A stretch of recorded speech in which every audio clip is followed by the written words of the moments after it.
Senhor presidente, senhor ministro, bom dia. Eu gostaria de fazer questionamentos muito diretos e objetivos, né, dado o pouco tempo que nós temos, né, com base aí nos decretos 48056 de 60 e 51332 de 61, questionar o ministro por que, sabendo das intenções dos invasores de tomar o poder e de enfrentar as forças policiais, e a recomendação que o senhor fez ao GDF foi apenas de impedir a circulação de ônibus.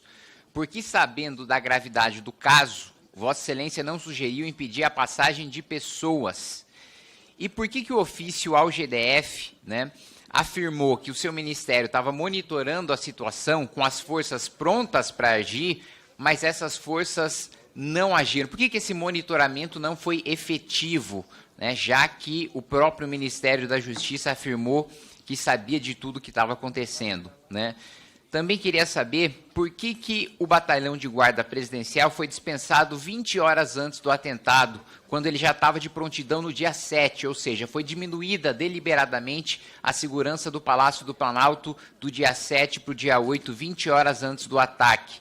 Para além disso, havia também a possibilidade da ativação do Plano Escudo, que permite também o uso de forças federais para preservar os prédios do Poder Executivo sem a necessidade da implementação da garantia da GLO, da garantia da lei e da ordem, né? E porque apenas no início da tarde, quando o confronto foi identificado, o Comando Militar do Planalto reenviou o pelotão por iniciativa própria, sem a participação de nenhum ministério, pelo próprio comando ter percebido da gravidade da invasão. Por que ele teve que tomar a iniciativa sozinho, se o próprio Planalto já sabia de tudo aquilo que ia acontecer? Esses são meus questionamentos, ministro. Bem, o ofício a que o senhor alude foi encaminhado ao GDF na noite do dia 7. Foram 2 ofícios, em verdade 3 ofícios, encaminhados na noite do dia 7. O senhor está olhando apenas um. Todos os outros ofícios que foram protocolados, por que no GDF? Porque nós não podemos fazer intervenção federal preventiva. O nosso governo respeita a Constituição. Então, nós não podemos passar por cima dos governadores. Eu já respondi isso ao senhor na CCJ, infelizmente, depois o senhor fez uns vídeos na internet, dizendo que eu havia mentido, etc., eu, olhando no seu olho, eu afirmo ao senhor que eu não sou do tipo que mente, nem para o senhor, nem para ninguém. Por isso que eu tenho altivez e coragem, porque meu escudo é a verdade, sempre.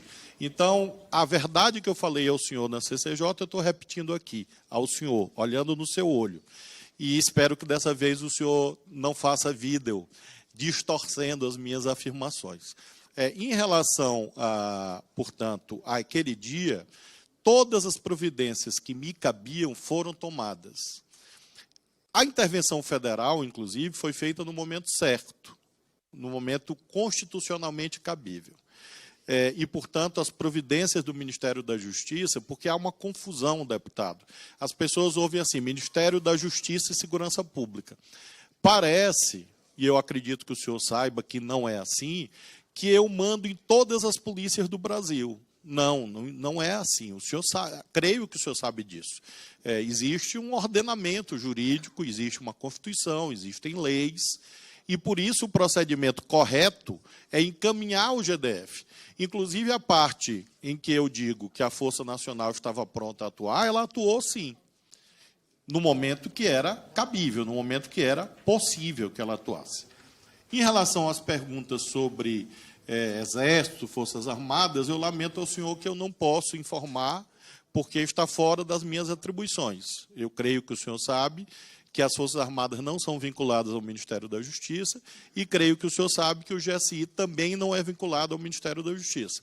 Então, eu sou convidado para falar das minhas atribuições. Não que eu não queira falar, mas é que eu não tenho conhecimento. E eu só posso falar, na medida que o escudo é a verdade, eu só posso falar daquilo que eu tenho conhecimento. Então, nesses casos, por que o Exército, por que o Batalhão da Guarda Presidencial, por que o GSI, realmente é algo que está externo ao Ministério da Justiça, e eu não poderia saber naquele momento, eu não poderia prever, minha bola de cristal não existe, e por isso eu não poderia saber o que se passava em outro ministério, em outro lugar, que não o ministério que eu comando. Então, afirma o senhor que todas as providências legalmente cabíveis foram tomadas naquilo que diz respeito às competências do Ministério da Justiça. Obrigada, ministro. Passo agora o deputado Kim para a sua réplica por 1 minuto. Primeiro, senhora presidente, para reafirmar, né, o que eu já havia dito em comissões aqui no plenário da Câmara dos Deputados. O ministro, quando veio à Comissão de Constituição e Justiça, afirmou, e eu tenho isso nas notas taquigráficas, de que não havia sido informado da gravidade, né, dos ataques, ou do potencial de gravidade dos ataques do dia 8. E por isso eu reafirmo, nesse sentido o ministro mentiu.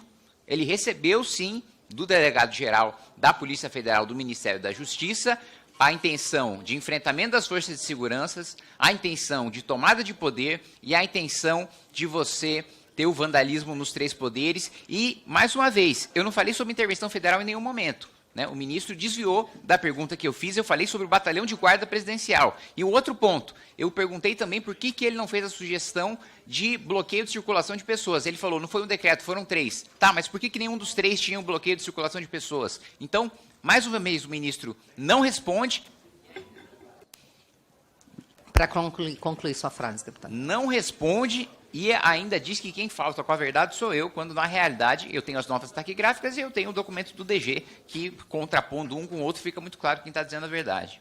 Obrigado, deputado. Ministro. Esse documento que o senhor publicou nas redes sociais como uma revelação sensacional, e eu nem entendi, porque já havia sido publicado na imprensa, e eu não entendi onde estava a revelação sensacional. É o documento que eu sempre afirmei que eu recebi, o único. Eu sempre disse. Por que eu sempre disse? Porque eu recebi e encaminhei à autoridade competente. No caso, o governador do Distrito Federal. Então, nada tem de sensacional desse documento. O senhor não é o autor de uma invenção ou de uma descoberta espetacular. Lamento informar isso a Vossa Excelência. E, neste caso, o que aconteceu?